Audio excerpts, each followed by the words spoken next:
But there was nothing Dr. Bauerstein could do to help her. I came too late. I am sorry. But how did you come to be here? I happened to be passing by the lodge gate when I met Bailey on his way to get the doctor from the village. Why did you not send for him earlier? Mother was locked in her room. We didn't know what was the matter. Yes, sir. Dr. Wilkins there. Then bring him in here at once. And if the rest of you have no objection, I would like you to leave Dr. Wilkins and myself alone in here for a short while. Why is Dr. Bauerstein behaving so strangely, do you think? I have a suspicion. Yes. He thinks Mrs. Inglethorpe may have been poisoned. Poison? But that's impossible. It can't be true. Leave me alone for a minute or two, will you, Captain Hastings? Go down and join the others. Where on earth is Inglethorpe? Has anyone seen him? Well, he went down to the village last night to have a word with the land agent, and I suppose he must have stayed there. Quite light already. What time is it? Nearly 6 o'clock. Mr. Cavendish, Yes, Dr. Bauerstein. Dr. Wilkins and I have examined the body. We would like you to give your consent to a post-mortem. Is that really necessary? I am afraid that neither Dr. Wilkins nor I could give a death certificate under the present circumstances. Well, then you leave me no alternative but to agree. I think it would be best if the post-mortem were to take place later today. I have locked both Mrs. Inglethorpe's room and that of her husband. Here are the keys. All my detective instincts were aroused. I hurried down to the library to consult Lawrence's old medical textbooks. So that's where you got to. I'm sorry to let you into this terrible business, Hastings. It's hardly the kind of rescue I had in mind. No, don't you worry yourself about that. There's something I want to ask you. You remember my speaking of my old friend, Matthew Barrow? He's staying at the Belgian house in the village. He used to be a famous detective. Well, I want you to let me call him in. what now? Before the postman? The sooner the better. If there's been any fault there, You surely can't believe that. It's just a wild notion of Bauerstein. Important to his specialities, isn't it? I only wish I could believe that, Lawrence, but I can't. You're sure there won't be any unnecessary scandal? Barrow is discretion itself. Then I leave it all in your hands. So if there has been harm there, there's not much doubt who's responsible. I'll go straight away. I'll come across the park. I've only just heard about my poor Emily. This is really true. I'm afraid it is, Mr. Inglethorpe. But where have you been all this time? Everyone's looking for you. I was going over the accounts late last night with the agent, Digby. And when I came to leave, I found I'd forgotten to take the latchkey. I did not wish to wake the household, so I spent the night there. So, how did you hear the news? Wilkins knocked up Denby to tell him, but I must not stay here talking. Poor Emily, she must have overtaxed her strength. Fortunately, he did not ask me where I was going. And in a few minutes, I was sitting in Poirot's room at Leastways Cottage, telling him the whole story. Wait a moment, my friend. What makes you think this is a case of strychnine poisoning? Did Dr. Bauerstein say so? No, I looked up the symptoms in a medical textbook of Lawrence's. Good. I continue. All the time I was speaking, he was making a careful and elaborate toilet. I fear I was not always as clear as I could have wished. Your mind is confused, is it not? You are agitated, you are excited. Should I told you the circumstance that you have omitted one most important fact? What's that? You have not told me whether Mrs. Inglethorpe ate well last night. I don't see why it's that important. As far as I can remember, she didn't eat very much at all. She was obviously upset and had lost her appetite. It was very natural. Yes, as you say, it was natural. And now I am ready. Mon ami, you're dressed in haste, and your tie is crooked. Allow me. But you still haven't told me why it's so important to know whether Mrs. Inglethorpe ate well. It is not my habit to explain such things until the end is reached. But in this case, I will make an exception. In looking through your friend's textbook, you probably did not observe that the effects of strychnine poisoning usually show themselves in about 1 hour. But with Mrs. Inglethorpe, they appear to have taken nearly 9 hours. A heavy meal might have retarded the effect. However, since you say that she ate very little, we are faced with the most curious circumstance. There's Hastings explained to Monsieur Poirot that we are most anxious to avoid any publicity. I comprehend perfectly. Good, then I'm at your service. May I have the keys to the room in which your mother died? Of course. Consider yourself free to go whenever you wish. Once inside the room, Poirot relocked the door and put his attaché case down on a little round table, which promptly collapsed. Oh, la la. He darted about with the agility of a grasshopper, tried the bolts on both doors, found something which he scraped into a tiny envelope. On the chest of drawers was a tray with a spirit lamp and a small saucepan on it, containing some dark fluid, with an empty cup and saucer nearby. Cocoa with I think a little rum in it. And observe on the floor a smashed coffee cup. Obviously someone trod on it. Rather more than that. He went over to the mantelpiece where he stood straightening the spill holders and ornaments. A trick of his when he was agitated. That cup has been deliberately ground underfoot almost to powder, either because it contains strychnine or, which is more serious, because it did not contain strychnine. He continued his examination for the best part of half an hour, and then he took out a little notebook. We have found in this room 6 points of interest. Shall we enumerate them? Please go ahead. 1. The coffee cup. 2. A purple dispatch box containing papers which must be examined as quickly as possible, but which at present I have no authority to look at. 3. A stain on the front. That may date from some time ago. It is still perceptibly damp and smells of coffee. 4. A thread of some dark green fabric caught on the bolt of the door to Mademoiselle Cynthia's room. You think that may be relevant? At this stage, mon ami, everything is relevant. 5. This large splash of candle grease on the floor by the writing table. That was probably Lawrence. He was carrying the only candle and he was very agitated. He kept on staring at something over and over. That is very suggestive. But it was not his candle that did it. This is white grease. His candle, which is still on the dressing table, is pink. So, how do you account for it? Oh, you must choose your own natural faculties, mon ami. And I suppose your 6th point is the cocoa. No, the 6th point I shall keep to myself for a moment. So, does this conclude your examination? I think so. Unless there is something in the ashes of the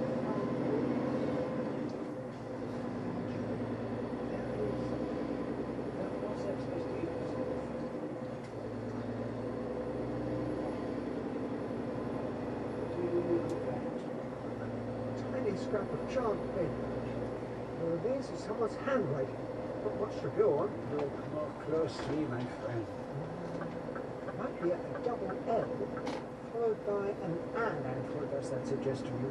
I'm not trying to think of words ending in double L, my friend. Call. Pull. Kill. Will. Exactly. Will. Will.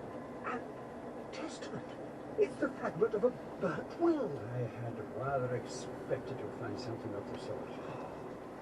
And now, Hastings, we will go. I would like to have a little word with the housekeeper. Dorcas, is it not? I took him down to the boudoir and went off to fetch Dorcas. When I returned, he had opened the French windows and was gazing down at the beds of begonias. Ah, admirable. What symmetry. The neatness of the work of the gardeners rejoices the eye. Dorcas is here. Do not begrudge me a moment's satisfaction, mon ami.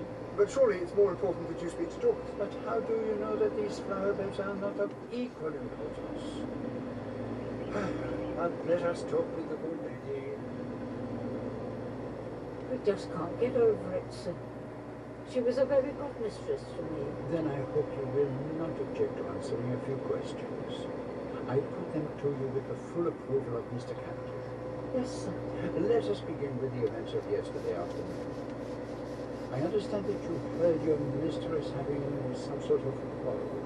But I just happened to be passing through the hall when I heard angry voices coming from this room. At what time was this, mademoiselle? It was about 4 o'clock, I think. You must understand that I didn't intend to listen, sir. Oh, I do understand, Dorcas. Pray continue. The door was shut, but the mistress was speaking very loud and clear. "You've lied to me and deceived me," she said. I didn't hear what Mr. Inglethorpe said in reply. He spoke a good deal lower than she did. But then she said, "Nothing you can say will make any difference. I see my duty clearly. You need not think that fear of publicity of scandal between husband and wife will deter me." And then I thought they were coming out, so I went off quickly. Now, you are sure it was Mr. Inglethorpe's voice you heard? Oh, yes, sir. Whose else could it be? So what happened next? It was 5 o'clock. Mrs. Inglethorpe rang the bell and asked me to bring her a cup of tea to the boudoir. She was looking dreadful. "Dorcas," she says to me, "I've had a great shock." "Oh, I'm sorry to hear that, ma'am," I says. "You'll feel better after a nice cup of tea." She had something in her hand. I don't know if it was a letter or just a piece of paper, but it had writing on it. And she kept staring at it, almost as if she couldn't believe what was written there. She whispered to herself as if she'd forgotten I was in the room. "These few words," she says, "and everything's changed." And then she says, "Never trust a man, Dorcas. They're not worth it." So what did you do then? Well, I hurried off and got her a good strong cup of tea, and she thanked me. And then she says, "I don't know what to do. Scandal between husband and wife is a dreadful thing, Dorcas. I'd rather hush it up if I could." But Mrs. Cavendish came in just then, so she didn't say any more. And what became of the letter, or whatever it was? I don't know, sir. She probably locked it up in that purple case of hers. Is that where she normally kept important papers? Yes, sir, she brought it down with her every morning and took it up every night. Now tell me, did your mistress possess a green dress? Oh, no, sir. She couldn't abide green. Does anyone else in the house have a green dress? Miss Cynthia has a green chiffon evening No, gown. no, chiffon is not what I want. Let us pass on. Do you know whether your mistress had a sleeping powder last night? Not last night, sir. The box was empty. She took the last one 2 days ago, and she didn't have any more made up. Now, I understand that your mistress was busy writing letters yesterday evening. Can you give me any idea to whom they were addressed? Oh, I'm afraid I can't, sir. I was out in the evening, and as a result, Annie never cleared away the coffee cups after dinner. That's what happens when I'm not here to look after things. Well, since they have been left, Dorcas, leave them a little longer. They might have something to tell us. Well, I have nothing more to ask. Thank you, Dorcas. Now, will you please send Annie here? Yes, sir. Thank you, sir.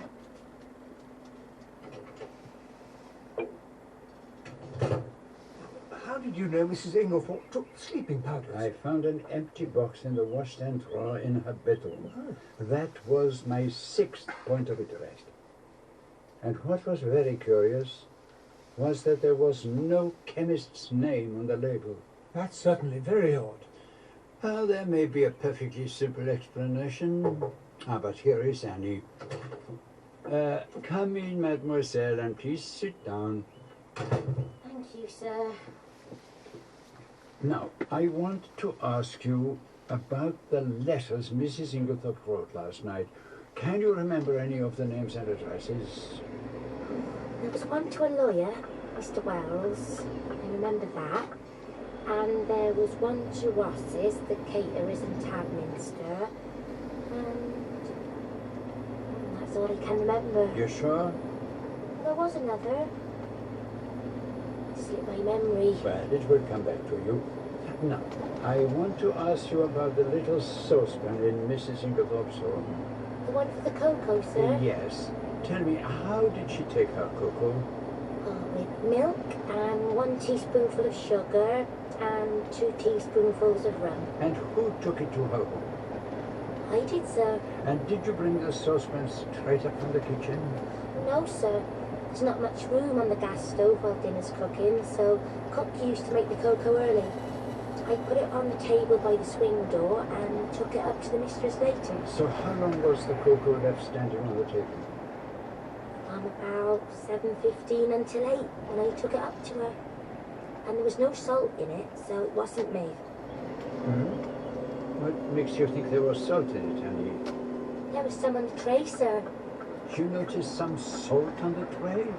Yes, sir. Common kitchen salt, it looked like. I couldn't see any in the cocoa, so I dusted the salt off with my apron and took the tray up. I hope I did right, sir. But this explains everything. It was the cocoa and not the coffee that was poisoned. Do you think that the cocoa contained strychnine? Of course, the salt on the tray. What else could it have been?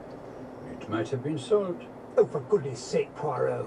Oh, you are not pleased with me, mon ami. My dear Poirot, it's not for me to dictate to you. You have a right to your opinion, as I have a right to mine. Good. So, let us examine the coffee cups. What on earth's the good of that now we know about the cocoa? Come, my friend. Ne vous fâchez pas. Allow me to interest myself in the coffee cups, and I will respect your cocoa. Is it a bargain? He was so quaintly humorous that I was forced to laugh. And so we went into the drawing room, where the coffee cups had been left from the previous evening. So Mrs. Cavendish stood by the tray and poured out. Then she came across to the window where you were sitting with Mademoiselle Cynthia. Yes, here are the cups. And the cup on the mantelpiece. That would be the cup of Mr. Lawrence. And the one on the tray? John Cavendish's. I saw him put it down there. But where is the cup of Mr. Inglethorpe? He doesn't take coffee. Ah, good. Then all are accounted for.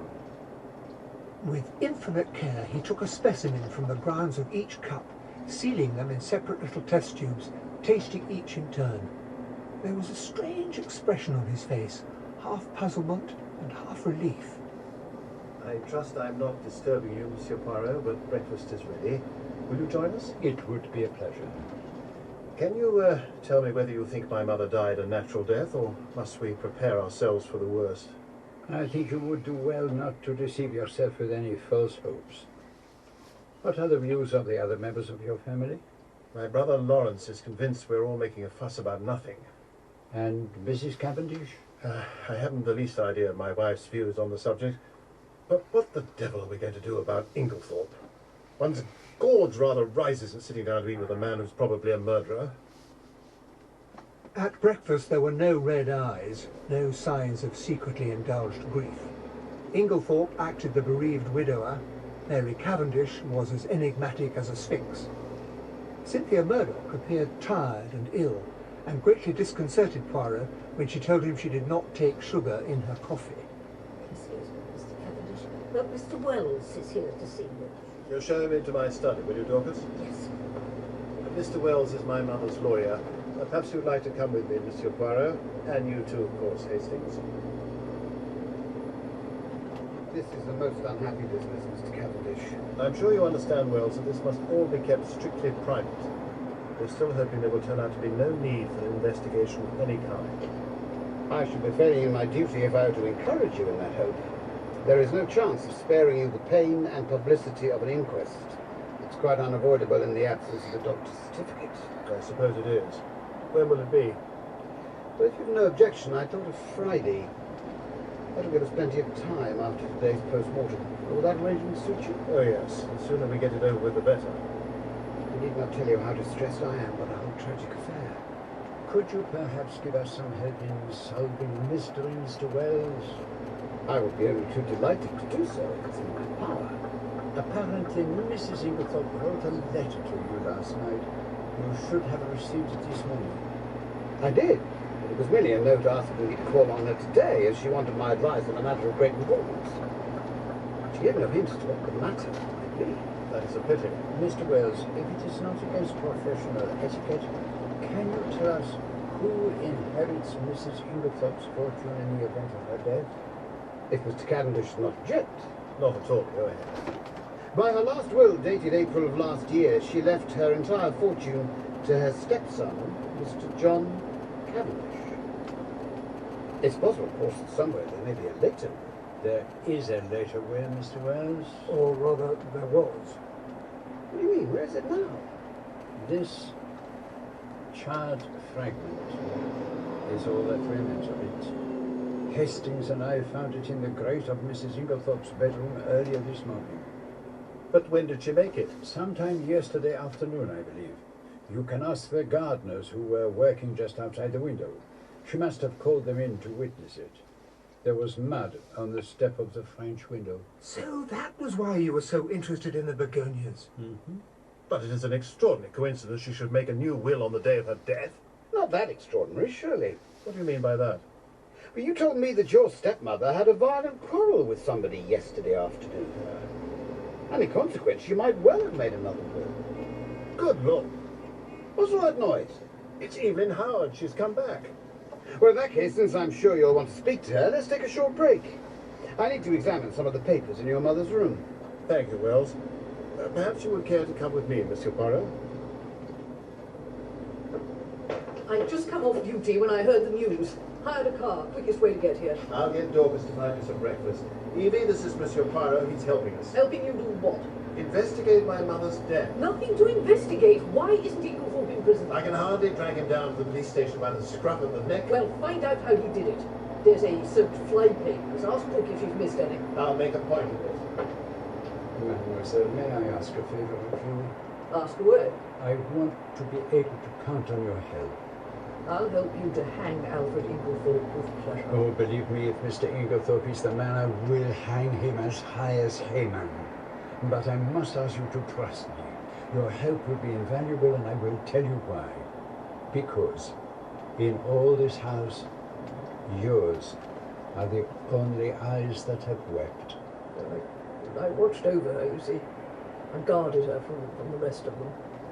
And then this scoundrel came along, and all my years of devotion went for nothing. Will you come up to my stepmother's room, Monsieur Poirot? Mm-hmm. Dorcas says Mr. Wells is ready to go through the papers in her dispatch case, and I believe you still have the keys. If you will permit me, Mr. Wells, I locked it earlier this morning as a precaution.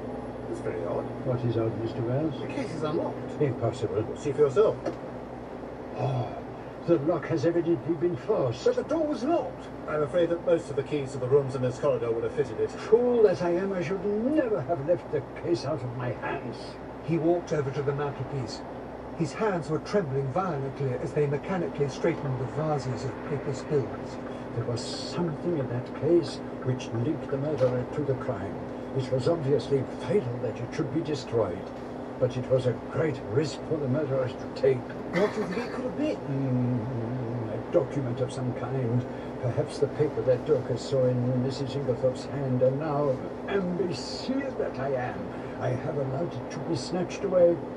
The good lady was very generous to us Belgians, and I am greatly indebted to her. And now, through my thoughtlessness, her murderer may never be brought to justice.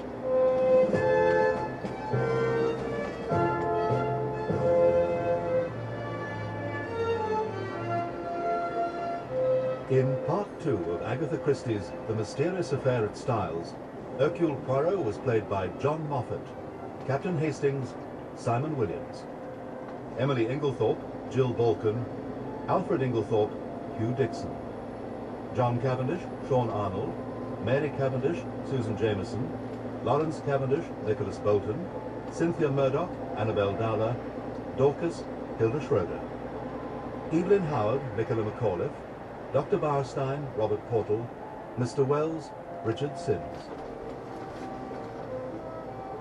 The music was composed by Tom Smale. The Mysterious Affair at Styles is dramatized for radio by Michael Bakewell and directed by Enid Williams.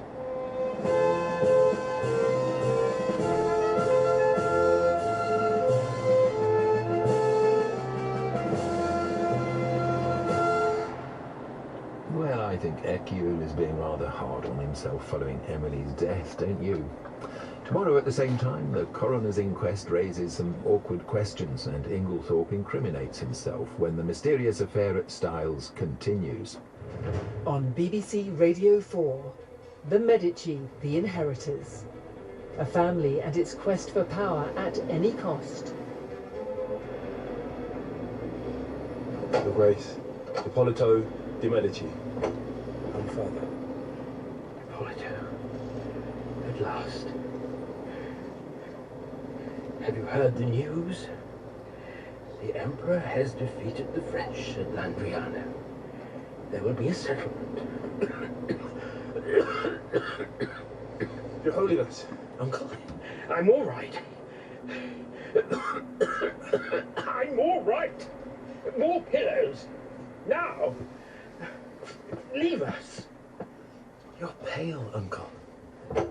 I am in God's hands.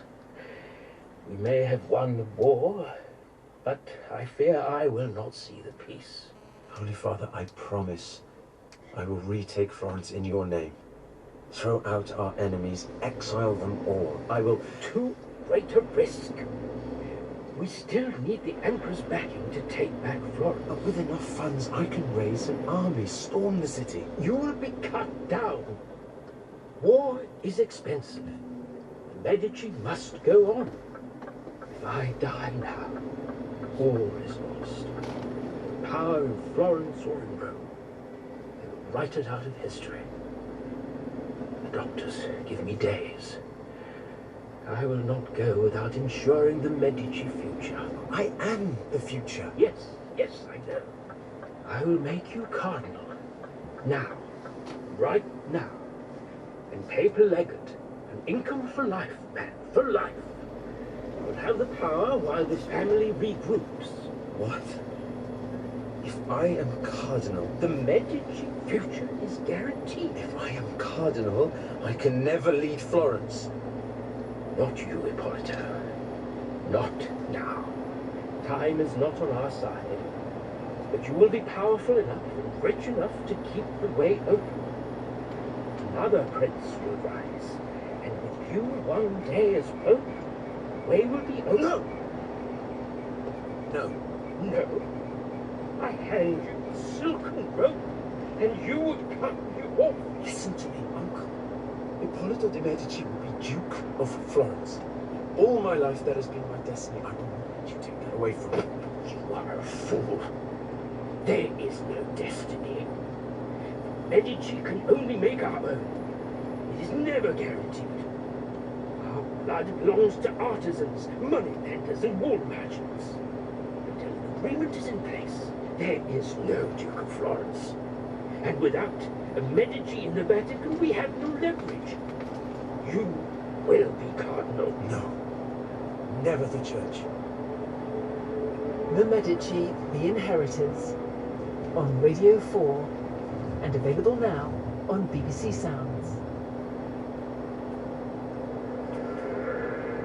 This is BBC Radio 4 Extra. And now we continue the Waldo experiment by Alex Nathan, based on a true story. It's a haunting tale of an 18th century scientist who confines a man underground. Herbert Powys lives on an estate in the Welsh Marches, longing to make his mark in the field of science, so he decides to conduct a radical investigation into the resilience of the human mind without society. He places an ad for a suitable guinea pig, but only one man is desperate enough to apply for the job, a semi-literate, angry wife-basher. And so, in 1793, Waldo began his 7-year term of isolation, for which Powys will pay £50 a year for life, initially to his wife.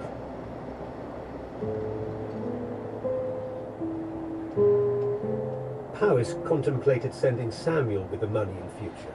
But no, there was something he couldn't quite relinquish. Her look, never once direct, was yet startling. Surely she and her children must eat more with the money he gave her, and with Warner not at home. Still, she wouldn't look at him. How are you, Mrs. Warner? Well, sir. And your children?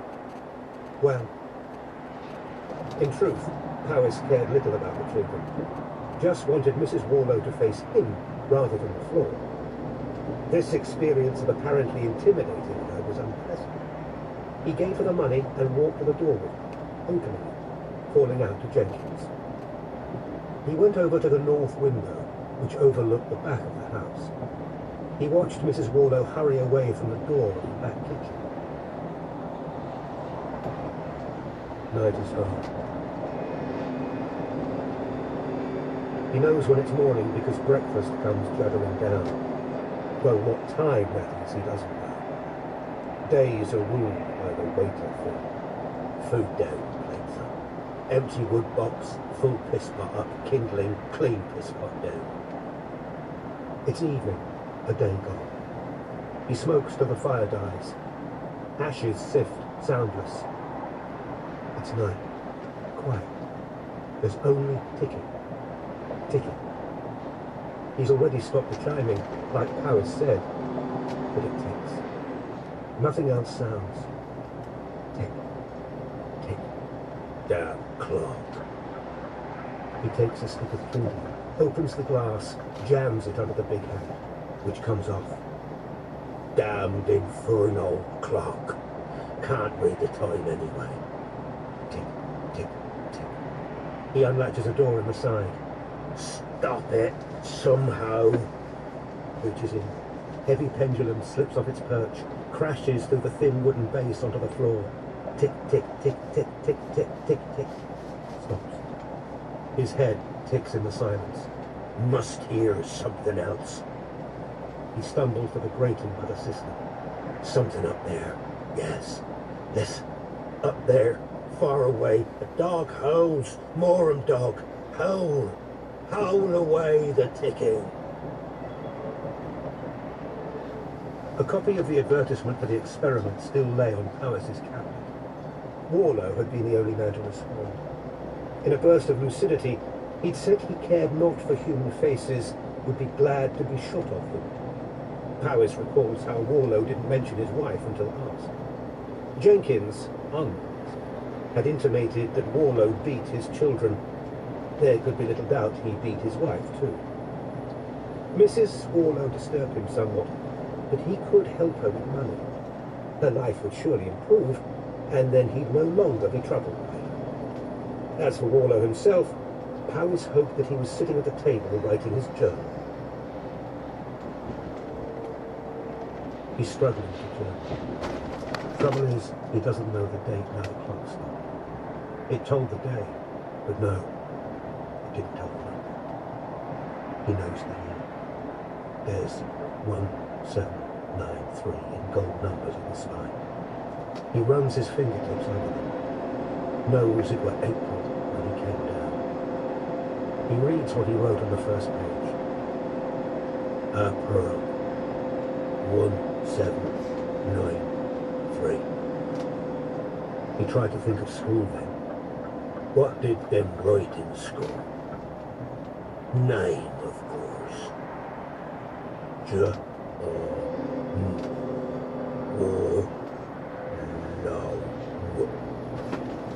What then?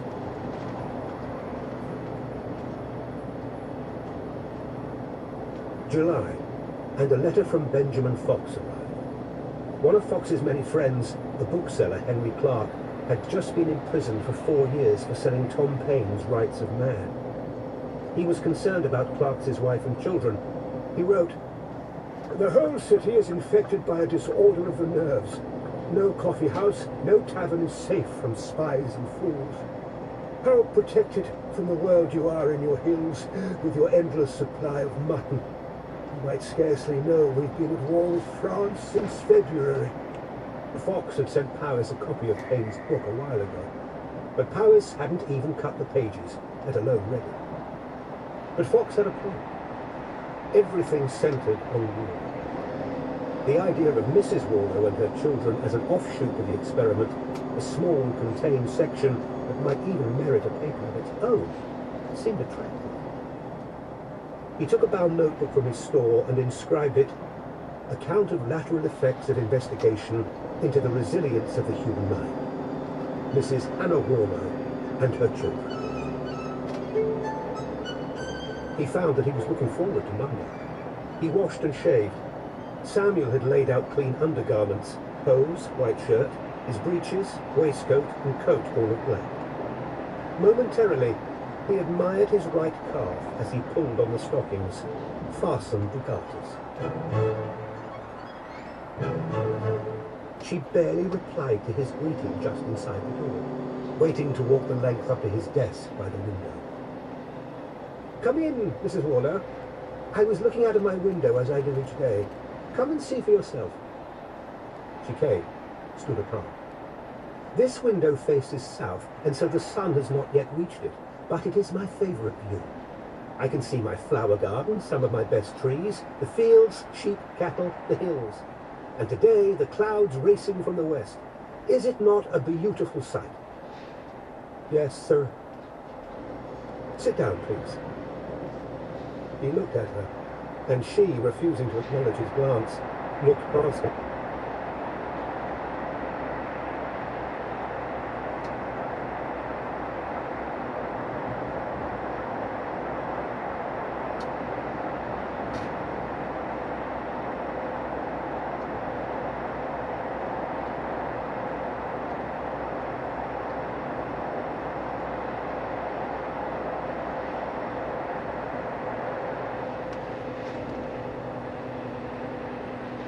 Only do that, Jack do like his pennies.